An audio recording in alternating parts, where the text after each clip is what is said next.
Whew, yeah, where do you start? This was our first time away from the district, which we absolutely loved playing in. We definitely loved the battle, right? And in the battle, all the home teams have won. I thought they had incredible energy out here. I thought our defense was spectacular today. I thought our offense beat us. You had play a 40-minute game and have 8 assists. We got to do a better job trusting one another offensively, drive and kick. But you got to give them credit. They made the plays at the right time. They had that 4-minute stretch where it changed the whole game. And their game plan is threes, and we did a great job in the first half. And then we let them get loose in the second half with a couple of threes. But I was really proud of our group. I thought we were resilient defensively. I mean, they had to make some really, really, really tough shots. And you give them credit because they went in. I thought their big guy that came in really was the really difference maker in the game. He had 2 big-time blocks and bothered us at the rim a little bit with his length. It's not so much what he did offensively as what he did to give his team energy defensively. Small is a big-time guard, right? We had a tough time with him.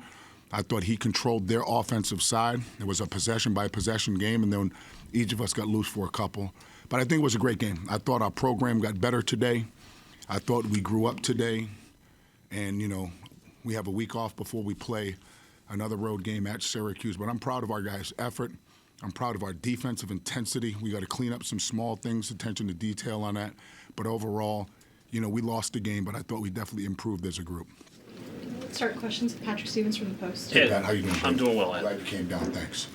Thomas's 4th foul, how much did that kind of just make you a little wobbly just because you didn't have the size inside? It wasn't so much his 4th foul as it was his 3rd foul. It's 50-50 call there. I mean, we had Final 4 officials on the game today, right? Sometimes you get the break, sometimes you don't. But obviously with Thomas in the game, it's a lot different, right? It's a lot different. It was a very physical game, interior. There wasn't a lot of fouls called to the last probably 4 minutes of the game, right? So they did a good job letting the players decide how the game would be played out. So I had no problems with the officials at all. The growth over the last 3 weeks, I mean, this is probably the best chance that you've had to measure from Sure. Notre Dame to that. Sure, I would grade us a B, right? I would grade us a B. I would grade my defense probably a B+. I don't think our defense beat us today. Our offense beat us, for sure. So, Coach, that 4-minute stretch that you mentioned that sort of turned the tide of the game, so you still think that was more offense than defense, or was 100%. defense involved?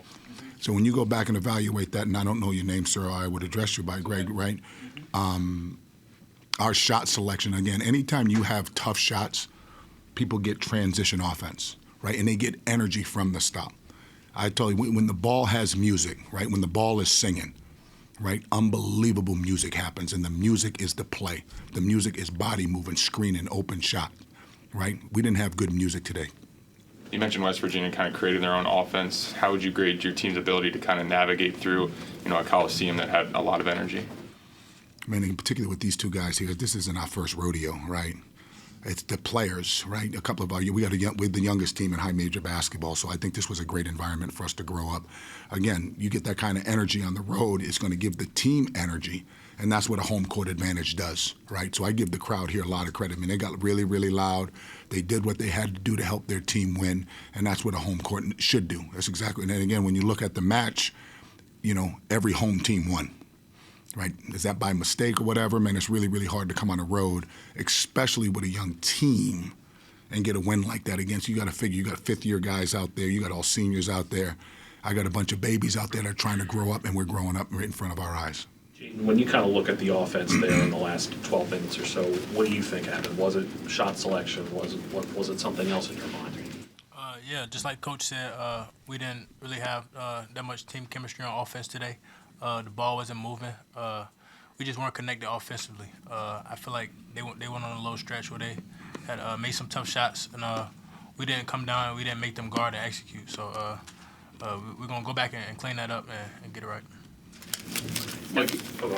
Mikey, you've played in here before. Did you tell them about the atmosphere, and what was it like compared to some of the other times you've been? I did tell them about the atmosphere. I would say it was probably the best atmosphere that I played in here at West Virginia. The crowd showed up today for sure for West Virginia. And looked like there was a scuffle there at the end. Was there anything? Oh, that's just emotion. I mean, that's part of the deal. You know what I mean? I personally think, this is my personal opinion on this, right? because of how things have changed in college sport, I don't think you should shake hands after games. It's too much emotion into it. And kids are going to be kids. There were a couple of technical fouls. That's where you got to kind of read the room a little bit, right? You know, again, we don't want to be the NBA, but I like what they do. They give the wave and they keep it moving, right? Again, I think we shake hands before. We're out here 2 hours before. If there's friendships that are along the way, the kids say hi to one another. The coaches are always pretty cordial with it. That's just part of the game, right? The emotions are high. They're excited. We're a little beat up. So I don't think it was anything more than that. Just a bunch of people talking shit. That's all it is. Micah, how would you size up the defense today? Like Coach said, I think we've grown since the Notre Dame game, but I think we just can continue to get better, and I think we're going to show that at Syracuse. Coach held Tucker DeVries to 2 points in the first half. What went right? Thought we connected, right? Obviously, he's a great player. His dad does a great job, you know, putting him in positions. I mean, they got a great staff. Good player, you know what I mean? You're not going to hold great players down. He can really shoot. I don't know how many threes he ended up making, but he made some tough ones now. Definitely made some tough ones. And again, when you're playing at home, the ball should go in the basket. You practice here, you know, you got all this love and support behind you. But he's a damn good player. Damn good player. One of the better shooters we're going to probably play all year.